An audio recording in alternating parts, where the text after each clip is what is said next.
isii keessa garuu immoo qunxurroo goggogaadhaan godhu funyaan isii keessa ija keessa illee yeroo agartee qunxurroon isaa gogaa yoo inni jiidhini gurra keessa maaliif suusii qabdi dhala ittiin garafaa fuula isii kana guutuu madammadaa akkasii maraachaniitiin itti darban malee jedhaniitu nuuffataniituma ittiin dhiiban dhalaan menneqqatu dhufeeti mana keessa garafaniini meeshaa kanaan dhawaniiti isiin menneqqatteettu eeganii itti darba yoo isiin agartee ibiddi itti qabate isiinuu itti darbi hin jetti beektaa bobeessanii hudduu keessa kakkabalanii maraachaniiti hootee eegaan cufni keessaa dhumatee imimmaan isii ija keessaa dhumateedhe morma jala baasanii harma keessa qataqqatanii boodarratti eegeesii warwaattee rabbiif nabii jedhettee itti darban namni keenya san hin beeku jaalallummaan tun jechuun menneqqaa jechuu jaalala jechuun menneqqaa jechuudha menneqqatu jechuun maaliidha keessa liqisqisuu jechuudha cabarbaruu jechuudha akka barbaadanii walganii wal bobeessanii ibidda waliin naqanii walitti darbuu jechuudha jaalalli menneqqatuun keessa hin jirre jaalalaa miti maaliif jennaan fakkeenyaaf nama akka Bashar Mahammaditti yoo dubbadhe intala takka yoo fuudhee mana keessa ari'eeti qunxurroo kanaan hin tumini dhiirummaa wayituu hin qabu maafi faayida amma Mahammadoon gowwaan udaan kun jechuudha udaan irraa ol ka'ee fincaanii udaan paantii keessatti alba'aa jaartii callisee luka isii ol qaba akka waan maagaraa manaa wayi kuni ummata xixxiroochee jedhaniitiin bakka biraatitti garaffiin itti fufee jira kanaaf ammallee agartee wanni jedhaa jirru maaliidha arraabuun hodhuuni muxatuun kunneen guutuun hin jira arraabbii keessatti ulaagaaleen arraabbii maaliidha seeftii isaa eeganii muxxee agartee qaceellotti akka daa'ima arraabdu kan arraabdu waan takkaa miti uumasiin hawaachuutillee akkuna bishaan afaan shabatu jettee tuufta malee waan takkaa miti waan xiqqoo yeetiin irratti waan guddaa miti kun agartee Mahammadoo yaada fadhiidoo mataa doobbaa godheetiin jala kana waa barreessa malee muxxee yoo arraabde nama daa'ima arraabu malee waan haaramaa miti garuu immoo muxxee arraabuun duratti waa afurtu jira kitaabni waa afur kaaya arfan sanniin keessa durallee isinii hime tokko faaxeenii tokkoffaa mana fincaanii dhaquudha xuraa fi fincaaniif dhuufuu uf keessaa fixu wanni tokko hudduu isii keessa akka nafne jechuudha dhuufuullee wanni takka akka nafne udaan illee dhibbatti ispaartii ka ta'e sun bayuu qabaata garaa isii keessaa ka amma ganyaatti malee maaliifi dhalaayyoo agartee xuraan keessaa bahee dhuufuun keessaa baate dhayaa keessatti afuurri hin jiru maaliif ree bahee jira keessa garaan isii qulqulluudha qaceello salamte jechuudha bittinnootte wal jalaa yaatee salamte jechuudha dhalaayyoo wal jalaa yaatee salamini maafi faayidaa dura maluka waliin qabina haatee sun miskiin maaliin isin jette tokko mana fincaanii dhattee dhuufuullee umaatu miti manni fincaanii sarraafaa fincaanii ta'e udaanii waan ta'eef qaceellotti darbuu qabaatte jechuudha sagalee itti kennite qaceellotti akka wanni takka nafnettuyyuu eega saniin boodatti kuni tokkoffaa fincaanii dhuufuu udaan kanneen guutuu garaa keessaa baasu kun isa tokko lammaffaa immoo hodduu isiitii fi muxxee isii dhiqatu hodduu isii istaayilii hedduu isii ittiin dhiqattu asitti dubbadhaa nama hudduu isii fakkeenyaaf dhiqannaan hudduu tartiibni isii ana biratti barumsa kallattii gadhaa'eessaan deemaa bakka hudduu kanatti maanoo keessan eeggadha Mahammadoon gowwaan jecha udaan waggaa tokkoo baatee deemu hudduu isaa keessatti bakkee kana herreega tolfachuu qabaata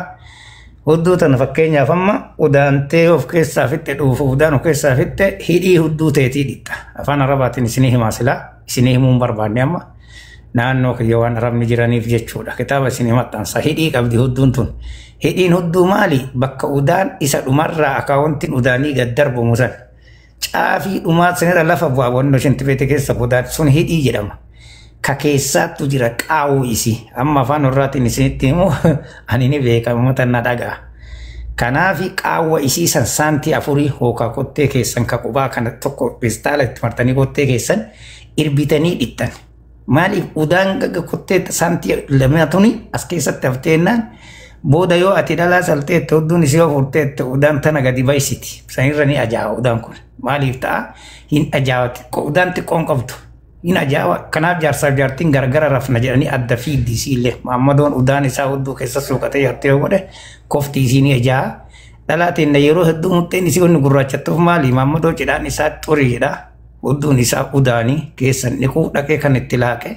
akka gartee cilee wayitti dibaniiti muxxeen dhalaatiin nagu gurraa asirra laaluu dadhabne jechuudha sababbii qulqullina duuba hafimma qabu ummanni kun dhalaa biyya kutaa biraa mutteen isii adiidha guutuu isii teennatuun gugurraa wayii olliyaa san daabboon faatee dhufteedhanii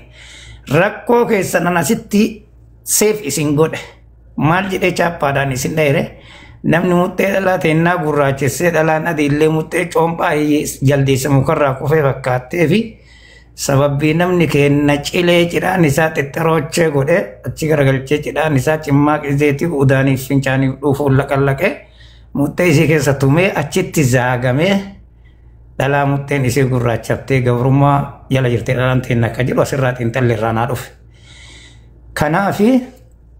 hodduu isiillee ni dhiqatti saantii 4 qaawwa hodduu tana erbitee dhiqatti muttee isii hidhii gubbarra dhiqatti hidhii mutteerra naannessitee dhiqattee keessa isii qubatti nattee dhiqatti. Maan meeshaan kunuu kan itti deemee jiru ajaa'iba kana boollessee gadi diriirsee akka biraa kana qaceellatti addaan dha'ee itti deema ibidda kun beektanii kanaaf qofaan dhiquun quba itti naquu waan salphaadha jechuu barbaadeeti. Wantoonni dhiiraatu ni jiraan keessa deemu kun eebiyoo hin qabu. Kanaaf dhiitee eega qulqulleessiteen booda kuni lama sadaffaa ishee warra seentii olii galatti ilkaanii wal qabataa bobaadhaan wal qabataa handhuura isii qulqulleeffattuu qabaatti sadii haadhatuu kottee muratuu qabaatti funyaan isiitiif ammallee agartee gurra isii qulqulleeffattuu qabaatti sadii kun sadaffaa miree arfaffaan immoo osoo dhungatiin hin dura beeka arfaffaa inni jiru maalidha girgiraa fuutee kasala habbaa lama qabsiiftee barbadaa gootee hixaana itti naqxee hudduu isiisan addaan bantee jechuudha qaawwa hudduu dura dhixxeessan fooliin keessa jira udaaniif dhuufutu yaa'ee dhumate malee fooliin dhuufuutiif udaanii hudduu qaawwa keessa jira hudduu isii addaan banteeti itti ol aarsiti akka togoogoo kinniisaati eegeen isii akka qoraasamu jechuudha ani immoo qoraaseellee argee fuudhee amaara gadhiisee agartee qoraasee itti aarsee ka'e jedhee uladhee ilaalee jedheeti akka seef godhaanne marakkoon qaban isin bocola kanaan ilatti nanni reegina jechuun barbaadeeti. Akkasuma ammallee jaartee teessan yookaan isiin akkasii hudduu addaan bantee itti ol aarsitee jechuudha. Isiin agartee as qabin ulattee jettee ulattee laattu sabbii maaliitiif jennaan dhuufuu fi afurri dhuufuutiin afurri udaanii sun achii badee moombanne seef gootala. Gaafa badee jedhe firiidha hanga feete yoo dhayaa bulte ejersumatu hudduu isii keessaa gadi dhukaa malee dhuufuu miti. Sabbiin isaa maaliif qola qoraasfattee kaa eegee nagaa qabdi bara. Nadhoo akkanatti qoraasanii itti darban. Ammallee muttee isiillee itti aarsitee muttee dhalaan garii maal gooti walitti gudunfamteeti gubbaa kana aarri luka isii keessa deema. Mutteen isii fincaan akkasii keessa jira. Muttee isii addaan qabdee qaawwa muttee sanii ol aarsuu qabaatti istireetiidhaan aarri itti ol galu. Aarri gaafa qaawwa xiqqoo sanii ol gare qunxurroo yoo asii itti taree ilaa gadaamessa isii akka gaagura kinniisaatti argaa mutteen isii. Namni agartee an ofii kiyyaa keessaa fuudhee akkan funyaaniin uladhee ilaala akka jirsa akkana urgaa qimamaa'ee akka biraa kana ta'e jechuun jiraan tolee agartee walawwalame isiillee naandeettaa caan arginaas teessu shitta das biloonyaal jettee ol finnee funyaanii qabu turre jirsa akka jaabaatitti aarsite inni sii galaan kanaaf dirqamaa miti isiin agartee akkas taatee san dirqamaa miti akkanatti tolfadhaati seeraan urgeessaa ol keessa kaa'e isiilleen gaafa urgeessitee meeshaa keetti gad dabarsite takkatti fuudhi funyaaniin na uleetti yoo dhungattillee ejersa dhayaa yoo arraabdillee ejersa dhayaa yoo ammallee ijatti riiddellee yoo gurratti riiddellee yoo agartee harma isiitiin gootillee ejersa jechuudha hudduun isii qoraasifamte ejersaa mutteen qoraasifame akkasitti agartee darbitee jettee hudduu ulattee itti ol deebita adeero kun waa takka waliin gaafachiisu ejersa keessaa yaa waan dura agartee tolfatte nyaatta qiyamaayyuu dalagaa ofii nyaatanii beeta kanaaf tolfadhaati masfartiin akkasitti dhungatuuf arraabatu akkasi malee dhaqaatii udaanii waloodhaa isiniin hin jenna ummata goo waalee harriin ol geette sarii rabbi akkana isin godha dhagaa kitaaba laalaati ragaadhaa yoo himneen irratti hundaa sheeka keessan fidadhaa garafaatiin xixxiroochee guutuu keessaa yaafna jechuudha kun isa tokko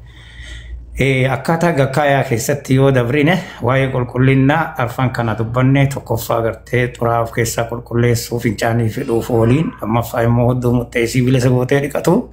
sadaffaan ishee wara seenu arfaffaan hudduu muttee qoraaftee jaarsatti ol qabdee akkasi kennuudha jennee kana xumurre maammadoolleen masfartiin isaa akkanuma maammadoo irraa xiqqoo deebi'ee garafaa maammadooni udaaniif fincaan sirritti dhuufuu tatarsa'ee adda ayyaa'ee garaa keessaa fixuu qabaata akkasuma cidhaan isaatillee hudduu isaallee akkuma dhalaan dhixxisan ittiinis dhiqatu qabaata. Hudduu isaa banee dhiquu qabaata santii afurii. Udaayyoo keessaa hafee intaluma nagaa haa ta'a araba fakkaatu tana as garagalcheeti udaan isaa akka cimmaa qiseetti cidhaan keessa gayyaasee jechuu isaan xiqqaa sun cidhaan immallee gartee achi keessa gayyaa'ee qunxurroo isaa keessa gayyaa'ee udaan jiidhaan sun jechuu akka gartee fakkii zeetii ta'ee dhufee mataa qunxurroo isaatitti taree gadaamisiisiitti tara. Kanaaf ajoofti dhalaa yoo salamtiin ajoofti maaliif maammattuutu udaan hudduu isaa keessaa yaa'ee qunxurroo wajjin gadaamisiisiitti tara. Namni jaarsaaf jaartiin kanaaf wal bira hin ciifne rakkoon jiru kana. Hawaasni waan kana hubatuu hin dandeenye nama tokko malee. Hawaasni agartee an adda bula jettee yoo cinqamtu dhalaan maaliifi udaan hudduu keessaa san gorogoree waan dhiqannee hin dhiqatiniif itti udaana. Cidhaan kisaa keessa gadi yaa'ee cidhaan isa gara mataa qunxurrooti fidee mataan qunxurroo gadaamisiisiitti ol taree achi caffa godheetiin udaan sun cafaqa jechuudha. Ispaarmii udaaniitiin akkasitti ol guuta. Wanni dhalaan teenna ajooftuuf kanaaf wanni dhalaa ajeesse uummata gowwaa udaan kana jechuudha. Sinii galaa. Kanaaf udaan of keessaa fi ta'a hudduu teessa wala cidhaan keessanitti bakkeen xuriin guddaan jiru. Gabaabsee kan isinii himu xuriin guddaan bakkeen jiru eessa? Cidhaan keessa.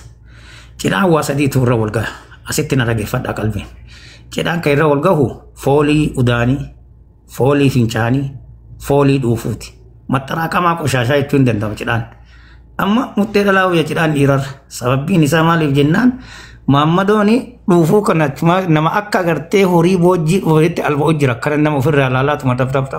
akka korreentii bishaanii albaatiin nama meeqa jira nama jiinsii godhatee deemu kun kan nama rasu kuni nama akka korreentii bishaaniitti alba'u jira. Udaan kun jechuu kana udaanee jaartii qaba jedheetiin deemu udaan isaa sanii jechuu jala ciisuuf lobonyi kun. Cidhaan keessan akka itti dhiqattan qulqullina cidhaanii keessatti asitti qo'isi barumsa isin barbaachisaa asitti tokkoffaa cidhaan keessan kan dhiqattanii. Yoo cidhaan keessan kun dhuufuudhaaf foolii dhuufuutii fi udaaniitii fincaaniitiin zaageetiin qammanee waan jiru taate irraa isinii bahuu dhabe sooqidda xiqqoo isii fuutanii xiqqoo sooqidda fuutanii maankaa takkatti xiqqooma isii fuutanii sinitti naqxanii dhadhaallee fuutanii hookaa zabaadii biyya arabaa keessatti sinii keessa buuftanii leemuuna habbaa takkatti itti cuuffitanii maajuuna ilkaanirri kan kana itti cuuffitanii sinirratti waliin dhoota sinii keessatti waliin bulbultan jechuudha. Eega qunxurroo keessan dhiqattaniin booda akka agartee daa'ima haata fuulli sukkuumtutti haati fuula sukkuumtutti cidhaan keessan san sukkuumtan. Cidhaan keessa liqliqee gootanii sukkuumtan sababbii maaliitiifi sooqiddu suniif leemuun suni cidhaan keessan kazaagee san balleessa. Cidhaan keessan kazaagee ajaawee xiraawee akka malee ta'e sanii balleessa jechuudha. Maaliif jennaan mammadoo yoo udaanee jedhillee nama udaan akka malee udaanee udaan sun fuuraan udaanii sun hudduu isaa keessatti ol dabbakee paantii hojiitti qollofee deema udaaniif dhuufuu saniin dabbakee qunxurroo akka waan agartee hantuunni radhi keessatti ajaa'iba qunxurroon gariin akka tufaatiin akkana nu himtii keessaa. Xirarraa ka agartee guyyaa guutuu jaartiin hakkisaa ooltu jira. Ka yaaddoo guddaa itti ta'u yoo inni gilibsi uffatee jala seera. Yooma namticha ajaa'ibaan kunarraa ol jedha. Jireenya kee tolfadhu walawwali. Cidhaan amaanaa sitti haa ta'u Muhammadoo doofa hadaraa rabbi naarrabsi ana feetu bashar muttee ofirraa qaba jedhe feetu bashar akka feeteedhaan kanarraan dalagu. Isinii bocola kana isinii bocola kana nama laaluu miti nama agartee muttee tanaa hudduu inshaallah ejersa itti aarsee akkanatti jedhee oladhee laalee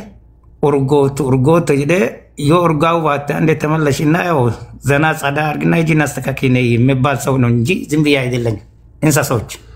Sinumata udaanii ani isiniitti walitti dhufnuushi. Kanaafi haala jirtuun seef godhaa jireenya keessan oofadhaa kitaabni ka jedhu kana. Ammallee gortiin isinii himu faaxeen arraabii siin jechuun dandeettu. Garuu yoo arraabden jibbituu jedha kitaabni. Sababbiin isaa maaliif fakkeenyaaf jaartiin ta'e wanti tolfattee kuulattee dhiqattee uffata guutuu guurteef qaceellotti salamtee hara galfatuuf abbaa ta'e gibira mootummaatti haati baaftuufi miti harree. Namni isii jaalatu abbaan hin jaalata abbarra hin jaalattu sii fadhiidoo udaan kana dhiisiiti abbaan ka isii guddise xiqqeennarraa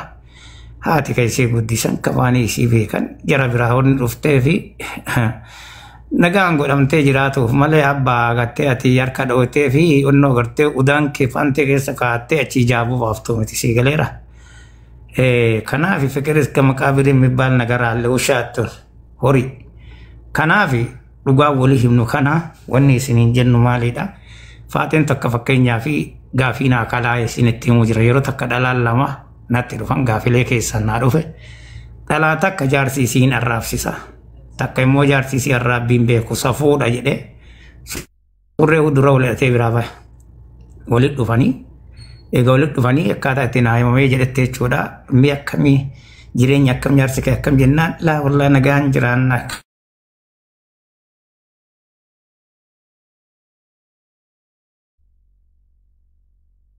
ها سيخا بشار gartee akka hoolaati jala qabatteetiin fishinii ofii hargufaatiin hirriibaa kaati sun agartee waan hodhaan jiruun seetu achiituuni hin hodhaa jaarsi keennaan akkamitti achii wal gaafatan achii dubbiini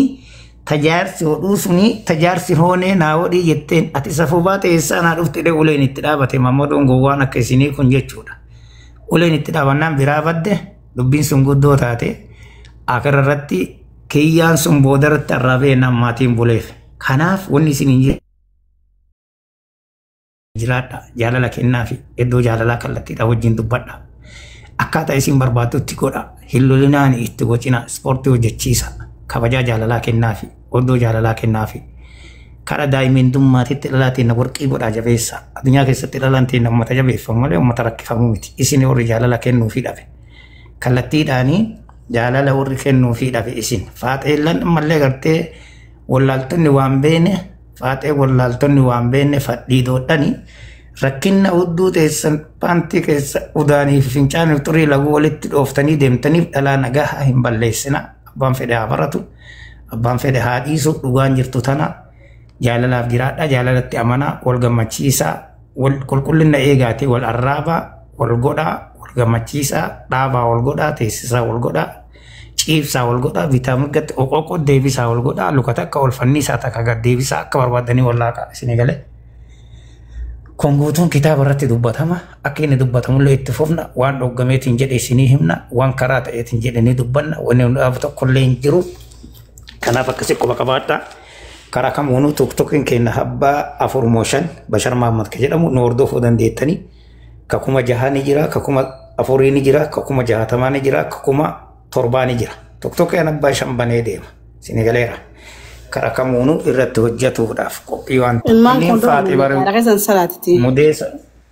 kunneen ummata guyyaa takka bar hudduu dhiqatee hin beekne agartee udaantee akkasitti abbaa mana jala dhoqqeen tuni shamtuudha ummata albaatiidha ummata qulqullina hin qabne uffadhuu dhiisi bardayyuu sota usaa baradhaa sila muxxee fi qulxurroo akkatti wal saltan baradhaa arra wal futanii ni khinaati timaan qaqalaati ba usaa baradhaa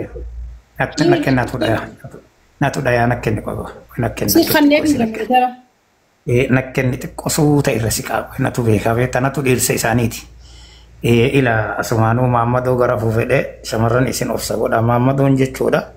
jedhaan keessan ajaasan jechuu akkaan tunni keessa du'e tikka xiraa'u san jechuudha albaatii keessa san jechuu ka waggaa tokkoof keessa udaantanii yaatan jechuudha afaan keessan akka waan hantuunni keessa du'eeti ajaa'u san jechuudha xiraa'uunni jechuudha ummata gurra mala jazbaalee walgeetti jechuudha safuudha jettanii udaan paantii keessa guuttaniitiin ofirra gas fincaanii udaan bakka takka jedhaan takkatti waliin laqallattanii deemuu san jechuudha kana qulqulleeffadhaati waa'ee namaa haasa'a isinii galee akka nama barateeti itti deema akka nama baratee amma fakkeenyaaf jedhaan nati wanni inni kanneef rakkoon kee maali koy hudduu ta'e quba itti naxxee wanni inni dheef rakkoon kee maali koy udaan keef udaan hudduu keessatti saafuu nuun lolta jedhaan kee xiraawaa kana ofirraa dhiqii siin jenne yoo ofirraa dhiqxee maal rakkoo qaba furrii funyaan keessa tolfadhu siin jenne maal rakkoo qaba yoo ofirraa dhiqxeette rakkoon kee maali jedhaan kee xiraawaa kana maal dhiqatuudhaaf deemaa miira keessa galte jedhaan keetiif jecha riippoortii goota jedhaan keessa ofirra udaantee udaan keetiif jecha riippoortii godhatta udaan deeggarta deemtee tun udaan shintibeetiin seen turee barbaaddee udaan yoo ta'e garuu edda dhaqee shintibeetii seen jedhaan kee dhaqeetii shintibeetii keessa gargalchii udaan keessa godhu wala yoo nu jetteet nusin nu naqe kitaaba si himne feetuuni fudhatta feetuuni dhiifta dhaqiitii naan taane jennaan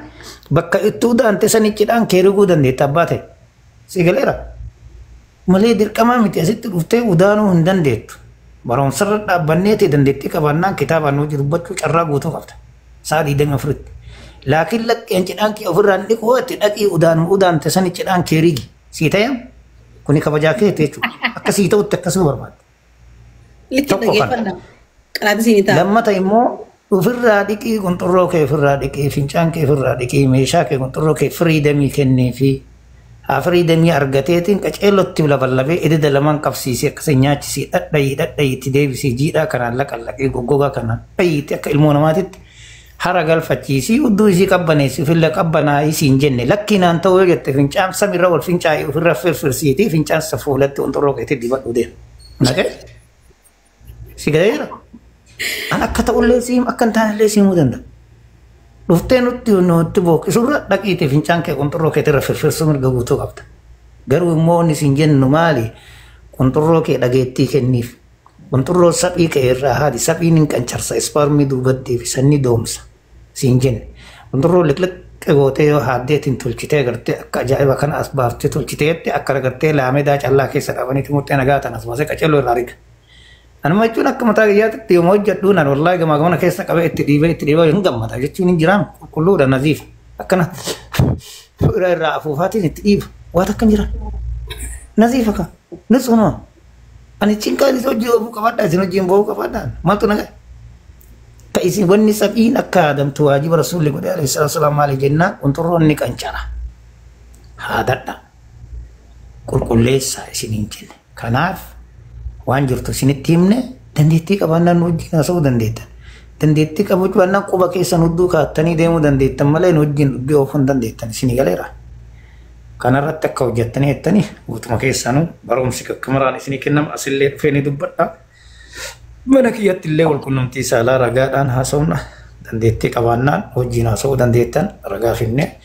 raga kallatti dan isin sakattane dugaratti dubbanne dugaadaf jirana sini gale dandetti qabattani jennani hojina so dandetan carra gutu qabdan sini galera isini dandetti qabannan yo kino dandetti qabannan hojina so dandetan kachalachun naqtum ችግር ከቻላችሁ ቁርአንና ሐዲስ ከቻላችሁ ማለት ነው ማውራት እንችላለን የሆነ አህያ መጥቶ እንትን ቀጡ ውስጥ አሩን ቀርቅሮ ማለት ነው ከኛ ጋር ማውራት ይደብራል አንደ ችሎታ ካላችሁ ሼኹን ብትሆናችሁ ደረሳን ብትሆናችሁ መጣችሁ በቁርአንና ሐዲስ ከኔ ጋር መጋመት ትችላላችሁ ግን ወዲና ወዲ ቀጣችሁ ውስጥ ጣታችሁን ከታችሁ ከኔ ጋር ማውራት ይደብራል ጀለሰ ምን ሆናችሁ ለማዶ ተማ እየሮጡ ነው እኮ አልታወቀህም እንጂ ውሸቶች ናችሁ እነኚህ ደደቦች ናችሁ እባክሽ በእናትሽ ምን ሆነሽ አውቃለሁ እኮ አያ ወርጭላ እንደው ሽንታቦች ወጣቶች ናቸው እኮ ተምሮም አላውቅም አንድ ሳይንቲስቶች ከሆኑ እኮ ችሎታ ነው አሉ ያው ስለ ትምህርት ነገር ያውቃሉ እኔ ማውራው ነው በትክክለኛ ያውቃሉ ትምህርት ያለው ነገር እነኚህ ሽንታሞች ሙጣያረቴ ሰሊ ብቻ የማውቁ ሰዎች እነሱ አስኩል ነው ሙጣያረቴ ሰሊ نميك حسابي كم الدبي سنة جايبة الكبرى جد جاموت يا رخيص سنة وانا كيتي وانا كان بيتا وانا كيتي وانا كسي سنجيرو نمني